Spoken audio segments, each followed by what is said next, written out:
Вот он, хвостовое оперение. Вот он, красавчик. Пилоты живы, слава богу. Забрали, уехали на Кировск.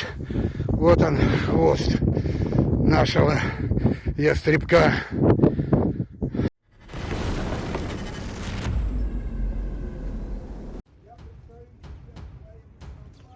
Huge numbers of convicts are being recruited by the Russian Ministry of Defense to fight in Ukraine, while at least 77% of the Wagner Group's prisoner recruits are reported to have become casualties.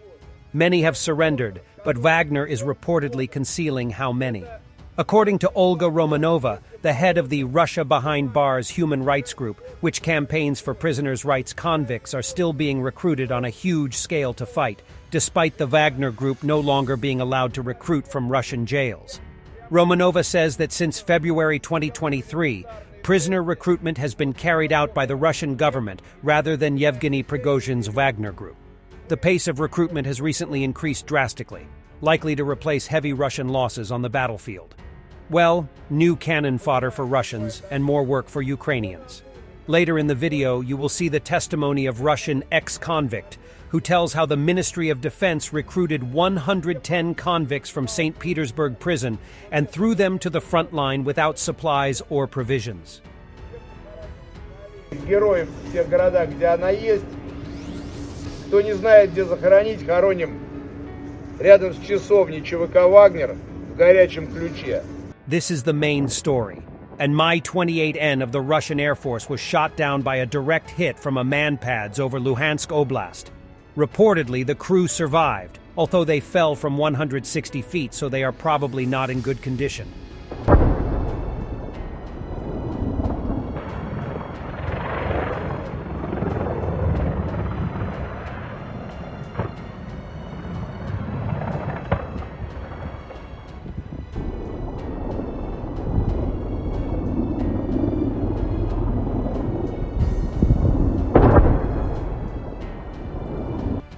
Here is video from the crash site showing parts of the helicopter.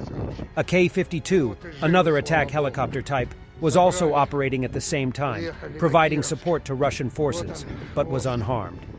Shame. Ястребка. Беда какая сегодня. Вон там останки той части вертолета Ми-29.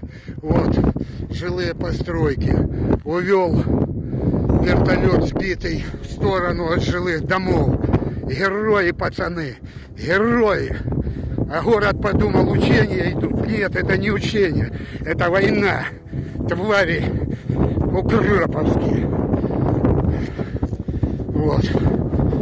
Догорает бедный. Но, слава богу, пилоты живы.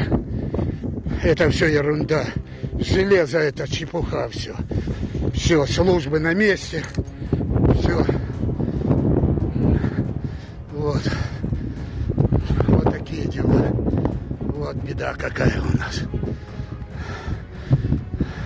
Ярость благородная должна вскипеть. Все, МЧС работает. Все работает. Народ глазеет, как всегда. Все. Explosions are reported from Russian-occupied Sevastopol again. The local Russian regime governor claims it was an Ukrainian drone. This is second attack on Sevastopol in a few days, after the huge explosion on massive Russian fuel depot. It seems that Ukrainians are targeting Sevastopol and Crimea deliberately. Anyway, Russians on Crimea are already panicking. It is reported that Russian government planes are now actively flying between occupied Crimea and Russia, on which they take out valuables as well as their families. And from other events on the battlefield, Ukrainian soldiers are storming Russian positions close to Avdiivka. Recently, the Ukrainian armed forces reclaimed positions which were long held by Russian occupiers.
Hell in Russia.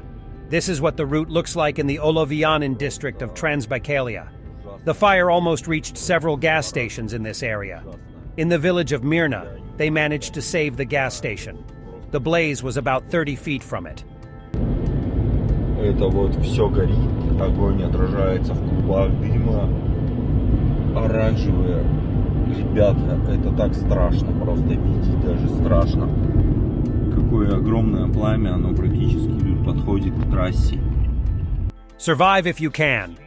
Russian ex-convict Yakovlev tells how the Ministry of Defense recruited 110 convicts from St. Petersburg prison and threw them to the front line without supplies or provisions. According to Yakovlev, on February 21st, they were brought to the Donetsk region. They were not given any documents, were placed in a basement, and left without professional soldiers. Of the promised salary, only $550 were paid.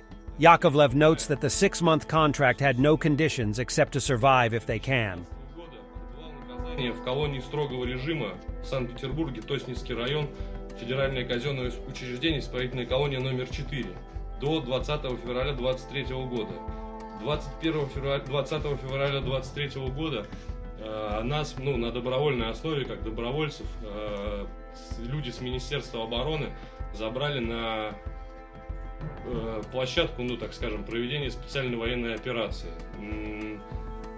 Документов, всего остального ничего выдано не было. Мы приехали, рота порядка 110 человек нас было. Командир роты был вызван из наших, то есть из бывших зэков, старшина роты там и так далее. Никакого начальства нету, по фамилиям, по именам, отчеству ничего добавить не могу.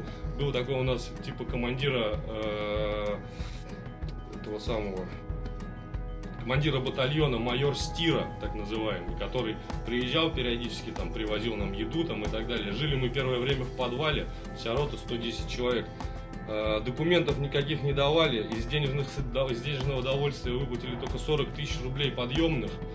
Контракт был заключен на полгода, с 20 февраля до 20 августа. Условия контракта, никаких условий в принципе в контракте не было прописано. Можно сказать, просто выживите и все, так скажем. Получается, приехали мы 21 февраля сюда, всех избрали, там командира роты там, и так далее. Нас отдельно выделили отдельной группой 22 человека, как штурмовая группа, так называемая Шторм Z. Опять же, никакого начальства, ничего не было. Приехал такой так называемый Миша, человек. У него есть телеграм «Миша на Донбассе». Собрал нас, выдал нам оружие, сказал, вот будете штурмовать. Сам он, насколько я понимаю, не военный, просто доброволец Москвы, который, в принципе, вообще воевать не умеет. По его вине погибли как бы парни наши. Могу сказать, кто. Штраух Владимир, позывной немец, Немчинов Артем, позывной Енот, Шакватов Дмитрий, позывной Барс, Молов Вадим, позывной Малой, Иванов Александр, позывной Алекс. Есть еще тяжелый, там ему на мине оторвало ногу, так скажем, позывной Кот, Костя, не помню фамилию. Thanks for watching, and don't forget to subscribe. Also, if you want to support Warthog Defense, please become our member and get early access to new videos, exclusive members-only videos, and become administrator in comment section. The membership link is in the description. Every day. We had a guy last week, it's 6 rescues in 6 days. He's doing the job every day.